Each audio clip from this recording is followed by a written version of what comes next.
beating teams like Seattle, staying competitive in games. It's not Colt McCoy. Daniel Jones, by virtue of being bigger, faster, stronger with a better arm. Now, if his hammy's not right, go with McCoy. But if he's 90% of Daniel Jones, or certainly 100% of Daniel Jones, that is by far the better option at quarterback. I am with you on this one. I am cashing out as well. Colt McCoy is a journeyman. He's made quite a bit of money as a quarterback in the NFL. He's been there seemingly forever. He's not the answer. You already know what he's capable of, and he was more than competent last week against Seattle. He did what he needed to do to get by. But they didn't win because of him, to your point. They won despite him. Daniel Jones has not done enough to lose that job. Colt McCoy certainly didn't do enough to win that job. In Philadelphia, Carson Wentz has been so bad, you can completely understand why the Eagles are going to give Hurts, I get all the Jalen's a shot.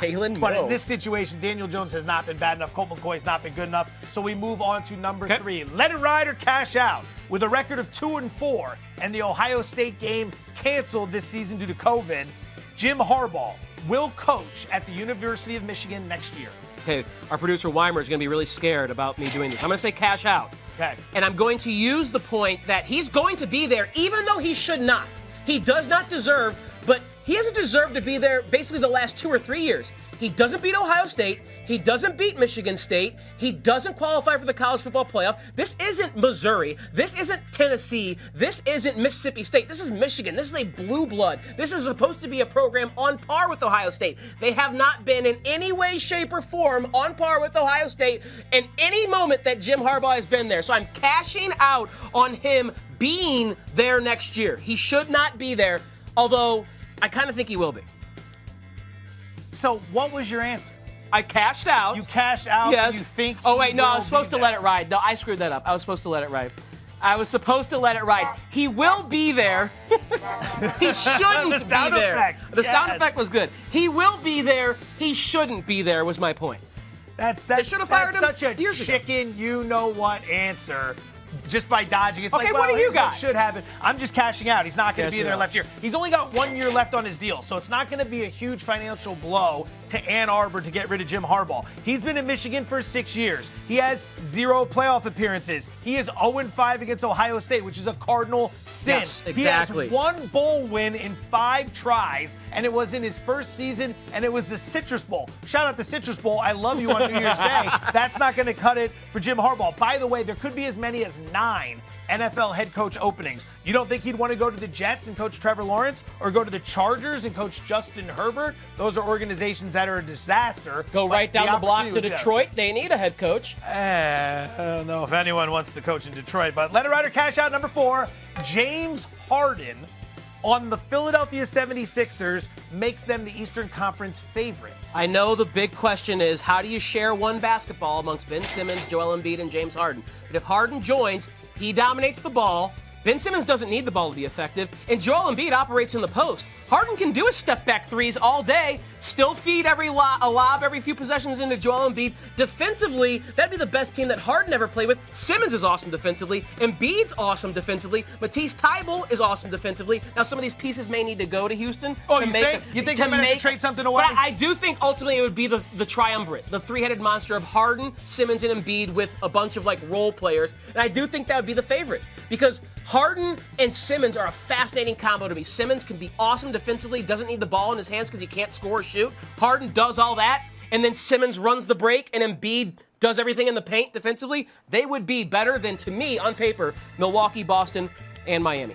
Cash out on this. Cash out. Sixers are my team. They're just a killer to me every single year. I don't know how you're going to find a way to get Harden and keep Simmons and keep Embiid. More importantly, Philly just spent the offseason getting ready to go with Embiid and Simmons. They surrounded him with shooters. They went out and picked up Seth Curry. Right. They made a deal for Danny Green. They dumped the Horford and Richardson contracts. Good. They have a plan moving forward. They don't need James Harden. And if they had to give up some key pieces to get him, I don't know if that's going to put them ahead of Milwaukee or Brooklyn or Boston, but it's a compelling story. So much so, in fact, we're going to bring a guest onto Bet to discuss this very topic. Right now, Tim Bontemps, NBA writer for ESPN. He covers the Philadelphia 76ers, among others. Tim, we appreciate the time. Thank you so much. Let's start with this. We were just discussing it. What is the likelihood the Sixers could make a trade for James Harden without having to give up either Joel Embiid or Ben Simmons? Yeah, the chances of that are really remote. Obviously the idea of having Ben Simmons and James Harden and Joel Embiid together is awfully enticing. And if the Sixers could find a way to pull that off, I think you'd probably, to me, have to make them the favorites to probably win the title if they could have those three guys together. But I don't think that's likely. I think if Philly is able to get James Harden in this deal, especially with Daryl Morey, the former GM of the Rockets, being in Philly, I don't think there's any way this happens without Ben Simmons being the main piece going back to the Houston Rockets. Maybe there'd have to be a Matisse Thybulle in there. Maybe they'd have to do draft picks. Maybe it'd end up just being Simmons for Harden straight up, given Simmons is a lot younger. He's on a longer-term deal, et cetera. But I think that the idea of being able to pair all three of those guys together, as awesome as that could be to see on the court, I just don't think it's really likely in reality. Okay, but you kind of stole the thunder from my question, Tim, about the probability or likelihood of the 76ers being an Eastern Conference favorite or going to an NBA Finals if they do add James Harden. So tell me why you think, because you said they'd be a favorite in your eyes to win the NBA championship. Tell me why you think adding James Harden to this team, no matter who you have to subtract, would make them an NBA championship favorite or at least an Eastern Conference favorite. Well, to be clear, I was saying if they were able to keep Ben Simmons and Joel Embiid and add James Harden to that. But that being said, I think Philly might be able to get out of the East and maybe win the title if they don't make this trade. I really am intrigued by the Sixers team. As you guys set up before, look, last year Philly was a mess. I thought they had a chance to get out of the East last year with the talent they amassed, with Josh Richardson there, coming in from Miami for Jimmy Butler, for Al Horford coming in from Boston, pairing with them in the front court, having a big front court. Obviously, that was a disaster, right? It did not work out the way it was supposed to. However, Philadelphia's gone into this offseason and got a ton of shooting to surround Ben Simmons and Joel Embiid. Tobias Harris is back at power forward. I think Daryl Morey is going to make this team get better as the season goes on. I'm really bullish on the Sixers. They seem really optimistic in camp, and I think that Joel Embiid in particular, with the amount of shooting they have around him right now, with Doc Rivers, a coach that's known to really get into his players and motivate them to kind of go up a level from where they were before, I think he's got a chance to have a huge year for them. I think Simmons could play well. So even if they don't get James Harden, I think they could get out of the East. I think if they do get James Harden, for as good as Ben Simmons is, that takes them up another level. I think they would be, to me, the easy pick to get out of the Eastern Conference and get back to the NBA Finals. Tim, here in Vegas, the Sixers have a win total of 44.5. The Milwaukee Bucks lead the way at 51. If Philadelphia was to acquire James Harden, how many more wins do you see them getting as a result of that? I mean, I personally like the over regardless for Philly in that setup, but I think you'd probably have to bump them up closer to 50 because, look, James Harden has had his issues in the playoffs, right? We all know that over the years. Anybody who certainly has bet on Rockets games in the playoffs would know that. But I think if you go back and look at the way they've played in the regular season, the Rockets have been a regular season machine. James Harden plays just about every game. He puts up huge numbers just about every game, and they win a ton of games. So I think you'd have to bump them up a few points or a few wins because, look, James Harden and Joel Embiid together with shooting around them, that would be a pretty devastating offense to watch, and I think it'd be really hard for teams, especially in the regular season, to slow them down. Speaking of Vegas terminology or Vegas odds, I looked at the MVP odds, Tim, and James Harden at 15-1, Joel Embiid at 40-1. Whether Simmons is a part of the Sixers or not, do you think there's value in either of those players if Harden joins Philadelphia for MVP odds?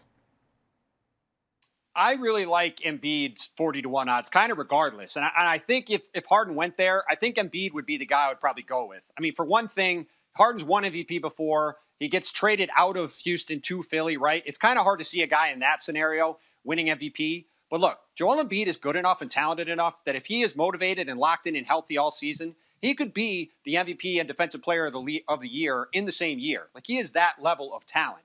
And again, with the amount of shooting, even if they don't have James Harden, that the Sixers have around him this year, I think he's got a chance to have a dominating season. And look, after last year's disappointment, let's say the Sixers do have the best record in the Eastern Conference or do finish second in the Eastern Conference and push 50 wins, right? That's going to be Joel Embiid's team going above and beyond expectations. And as we've seen in the past, those are the situations where you see a guy come out of nowhere to win MVP. And for as talented as Joel Embiid is to me, being 40-1 odds is really low. So I think if you're trying to take a long shot flyer to see if something breaks right, I think Embiid's a really good bet. Yeah, I am big on Embiid as well at that price. And one more kind of fun. I don't know what the prop is in Vegas, but over under 0.5, half, 3-point field goals made this season for Ben Simmons, regardless of where he's playing. I'm going over. We saw Ben Simmons take and make, I think, 2 last year in other games, and I think he's going to slowly add that more to his game. I do not expect him to become Steph Curry or Buddy Hield or, some guy like that bombing away from three. But I do think, with Doc Rivers there, I think with a new voice kind of getting in his head, I do expect him to at least shoot occasionally. So I will pretty comfortably go over the half-made threes this year. NBA writer for ESPN. He covers the Philadelphia 76ers among other teams. Tim Bontemps, kind enough to join us here on Bet. Tim, awesome stuff. Thank you so much for your time. Anytime. Thursday. Wait, first of all, that is, remember when he hit that three last year? And the preseason. And everyone went nuts. The bench went Simmons crazy. Hit a three. It was it went straight into a timeout, and Embiid jumped off the bench and lifted him like Simba into the air. It was crazy. It's a basketball shot. He's not a three-point shooter. It's unbelievable. All right, Thursday night football. We should have a doozy here. It's the New England Patriots staying on the West Coast after dismantling the Chargers 45-0, taking on the Los Angeles Rams of Los Angeles County. Your team, my squad, your boys, my squadron. The line currently Patriots +5. So the Rams are 5-point favorite. Total of 44.5. Before we even jump into this, with the way the Patriots are playing as of now, you nervous at all? A little nervous. Obviously, the last time Belichick and McVay got together was Super Bowl 53, and I didn't say too many words that evening when I was watching on my television because there wasn't much to get happy about as Jared Goff and Sean McVay were held to 3 points. And then we saw a lot of Belichick disciples start to steal or use that game plan to much success against McVay and the Rams in the coming years. So very concerned because they just held Justin Herbert and a Chargers offense that has a lot of weapons to 0 points. And they shut down Kyler Murray and the Cardinals recently as well. So they're trending in the right direction, the Pats. Should be a good game. I'm sure we'll talk about it some, maybe a little bit tomorrow, maybe on Daily Wager as well. But from a prop betting standpoint, what do you got for us? I got a few. Let's start with Cam Newton on the Patriots side. I'm going to go under his passing yard prop, which is 184.5. That is low. It's low, but hasn't it been? Well, he doesn't throw the ball. Yeah. At all, and if he does, he's throwing it 5 yards past the line of scrimmage. They don't have wide receivers. They don't have a potent passing game. And how often do we talk about Rams games, and I sit here and spew stats at you about how great the Rams pass defense is? They're number 1 in the NFL in terms of net yards allowed per passing attempt. Aaron Donald can get after the quarterback. Jalen Ramsey can erase your top receiver. This is not a good matchup for one of the worst passing offenses in the NFL to go against one of the best pass defenses in the NFL. So that's why I'm under on Cam Newton's prop there. Jared Goff, on the other hand, I think a lot of people are going to go, you're going to go over with Jared Goff after what happened in the Super Bowl? Well, Jared Goff still threw for a decent amount of yards. He just didn't get in the end zone. And I do think there's a few differences between that Super Bowl 53 and this week. Brian Flores was the one who designed that game plan, not Bill Belichick. He was the defensive coordinator. He's no longer on staff. I would have to imagine Belichick had involvement. Something to do with it. I'm not minimizing his involvement. All right. Trust you me. But Flores is not there calling those plays. That is true. A lot of the key principal pieces either are gone from the team or opted out this season due to COVID. This is not the same talent level or personnel that went into that Super Bowl. And Bill Belichick had 2 weeks to prepare for that game. He has 3.5, 4 days to game plan for this iteration of Sean McVay's offense. So I'm more bullish on the Rams offense because the Patriots defensively this year, 7.34 net yards allowed per pass attempt this season, which is 27th in the NFL. They don't see many pass attempts because they run the ball so much and shrink play volume. Yeah. When teams have thrown against them this year, they have thrown well. Remember Joe Flacco going nuts against the Patriots? Exactly. That actually happened. So I like the over there, and Cam Akers is now the guy. He's now the guy. He proved it. Over 4.5 receiving yards. He's got to get one catch basically to go over that. 4.5. 4.5. It's so low. So he worked so hard to become the team's running back. You want to bet his passing props? Well, he's out there now. He's going to get the opportunity, is my belief. All right, I like it. I got one prop only. It's the Rams team total under 25.5 points. I'm not saying they're not going to win it outright. I just don't see them scoring 26 or more points here. Let's take a look at what's happened as of late. First and foremost, 7 of their last 9 games have gone under the total. Yeah. They're playing better defense. They're an under team. And if they're playing really good defense, then late in games, they can be running the ball as well. In addition to that, look at the first 5 games versus the last 7 games. First 5 games, they had a plus 46 point differential. They were blowing people out. They were averaging 27 points per game. Something's happened over the last 5 games. I'm not saying anyone's figured them out, but it's been a struggle. Plus 12 is their point differential. It's dropped off dramatically, and they've gone from scoring 27 points per game to 23 points per game. So going up against the head coach of Bill Belichick, who helped hold them to 3 points in the Super Bowl, this being a short turnaround on just 4 days, I don't know if anyone's trying to run it up. You just want to get in, get out, and get the win. I'm going to keep the Rams under 25.5 points as my team I can total tell you prop. the difference between their first 5 games and the games since then. 4 of those 5 games came against NFC East competition. Very well done. No, they're surging right now, by the way. The NFC East, yeah. surging It's with back, Washington baby. and the Giants. All right. Speaking of which, I'm going to need a game pick Okay. before we transition to some of these other games. What are you playing here? Most comfortable or confident in Rams, I'm gonna lay the wood. 5 points. I'm gonna lay Rams the wood. fan laying the I'm points. gonna lay the wood, and I think the biggest reason is even if the Rams don't score more than 24, 25 points, I have a hard time imagining Cam Newton and this limited offense against one of the best defenses we've seen week in and week out in the NFL scoring more than like 14, 15, 16, 17 points. So I think as long as the Rams get to 23, 24, they win by at least 5 points because I don't see Cam and co putting 2 or 3 touchdowns on the board. Look at you and I with a little roulette bet action here. I'm going to go the other way. I will take the Patriots plus the points. They have stayed on the West Coast this week. Travel's not going to be an issue. This game is going to be UGLY. You ain't got no alibi. You ugly. Yeah, exactly. ugly. That's what this game's going to be. No one's going to look in this game. You're not going to feel good about this game when it's done. You're probably going to want to take a shower after this game is over. But it's going to be tight. It's going to be gritty. It's going to be messy. There's going to be turnovers. Maybe the Rams win. When it's all said and done, it's going to be a very close score. That Ram offense has come down a little bit. Belichick knows what he's doing. I will take the 5 points. Remember, on the look-ahead line, this was Patriots plus 6.5. Patriot money has knocked it down to Patriots Roulette plus bet. 5. We have it. Now, let's stick in the NFC. We were talking about the Rams, who found a way to go from a wild card position to first in the division with Seattle losing over the weekend.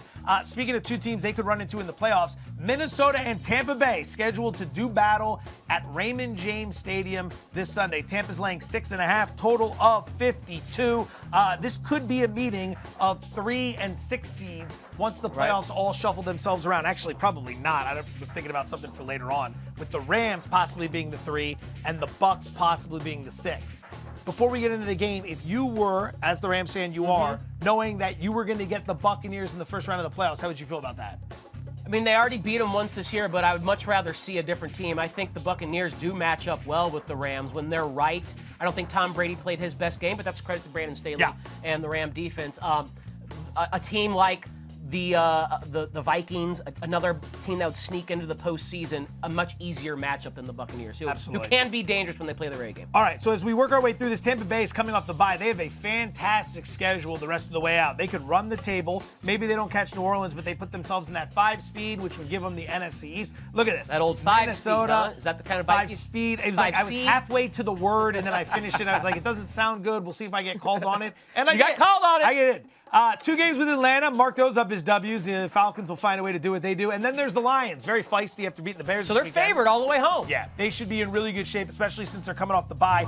For this game, I just want a game pick, flat out. What are you doing? Do you think Minnesota has a shot here? I'm laying the wood again. All right. I'm going to take the Buccaneers minus 6.5. I think the Bucs the last few weeks when we've seen them recently have looked a little sluggish is because they didn't have their bye until week 13. Yeah. And they have a 43-year-old quarterback. They have an old Rob Gronkowski. I mean, Antonio Brown. This is even Levante David's in his 30s now. So Ndamukong Suh is getting up there in age. A lot of their principal pieces are older veterans, so I think they just got tired. And I think coming down the stretch, getting rejuvenated with a Week 13 bye and having 4 matchups where they're going to be the prohibitive favorite, I think they're going to look like one of the strongest teams down the stretch. I wouldn't be surprised if they went out down the stretch, and a lot of people are talking about them again like we were 4, 5, 6, 7 weeks ago as the NFC favorite to win because they've been rejuvenated down the stretch. I am with you on that. I would lay the number. I also think minus 6.5 with Tampa makes for an excellent 6-point teaser play. This is going to be a big teaser weekend. The Bucs are a great teaser. Green Bay's going to be a great teaser. The Saints are going to Philadelphia to play Jalen Hurts. That's going to be a great teaser. There are 5 or 6 really good teaser numbers out there. This is one of them. Minnesota has been good as of late. They have won 5 of their last 6 outings, but I want to take you through it for a second on who they've beaten. They beat Green Bay, which was the marquee win. They were coming off the bye there. They were in a great situation. No. Green Bay doesn't defend the run well. Then they went on to beat Detroit, Chicago, Carolina, and Jacksonville in overtime. And they beat Carolina by 1. Yeah. They required overtime against the Jacksonville Jaguars. They lost to Dallas. Lost to Dallas. Jaguars. Jaguars, how they say it in haven't London. been impressive, and this is not a good matchup for them. No. The Bucs have the best run defense in the NFL. I mean, 3.28 yards per carry, so Dalvin Cook, you want to rely on him to beat you? No. Okay, now you're going to turn the ball over to Kirk Cousins, have Kirk Cousins beat you against a defense that can put pressure on quarterbacks. We know what happens to Cousins when he gets pressure, he wilts. Not a good matchup. Love the Bucs. And look at that Minnesota defense, too. 21st in opponent bad. yards per play, They're 26th bad. in scoring defense, 21st in sacks, not the traditional Mike Zimmer defense. Tampa's going to be the play. Very public side. I think it's going to be a very public side. All right. Moving further down the NFC rabbit hole, the Seattle Seahawks are laying 13.5 with a total of 47 this weekend against the Fighting Jets of New York, who were so close this past weekend against the Raiders of Las Vegas. But yet, it was not meant to be. Trevor Lawrence, congratulations. You still look like you are a Jet. Seahawks looked a little funky as of late. Russell Wilson, I'm not sure what's going on there.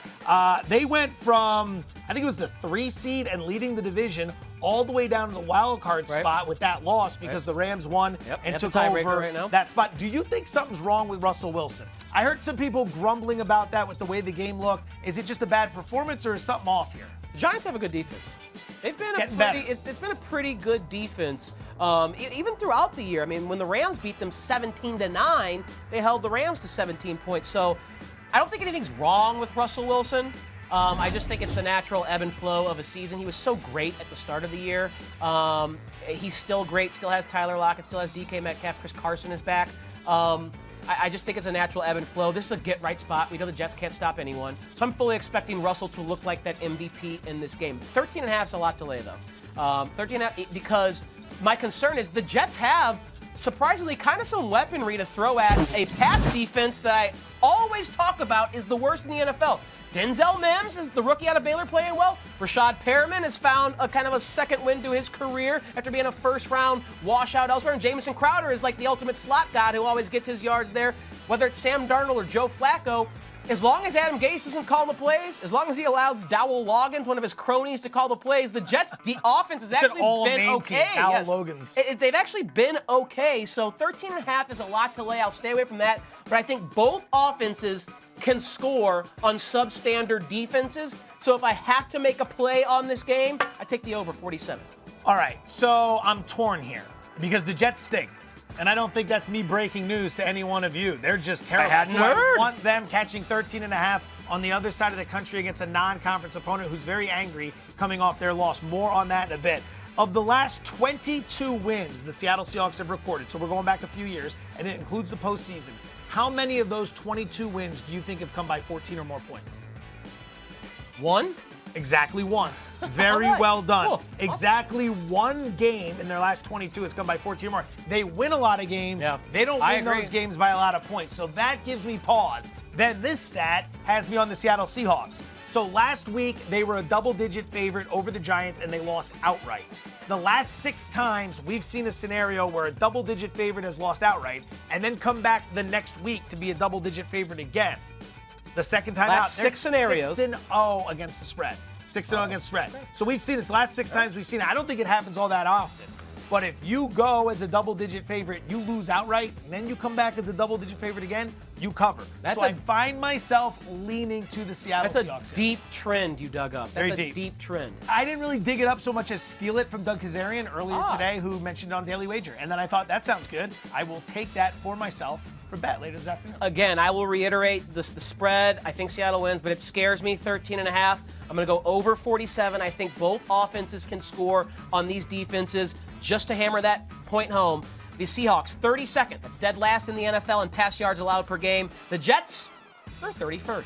Second to last. So Russell Wilson and Flacco or Darnold, whoever's throwing the rock, expect points and production through the air in this game. Over under 600 passing yards in this game. Over, even with Sam Darnold. Over 600 passing yards. Interesting, very interesting. All right. Russell Wilson, by the way, first 8 games, 8.5 yards per attempt was his average. The last 4 games, it's down to 6.7. That might not seem like a significant drop, but it is. So the lack of deep shots and the lack of big plays. I don't know if people are defending him better or what, but something's going on with Seattle. Keep your eyes on that as we move forward. He is Tyler Fulgham. I am Joe Fortenbaugh. We are thanking you for checking us out today. We're back tomorrow, same bat time, same bat channel, 7:30 p.m. Eastern. Thank you so much, and have a wonderful evening.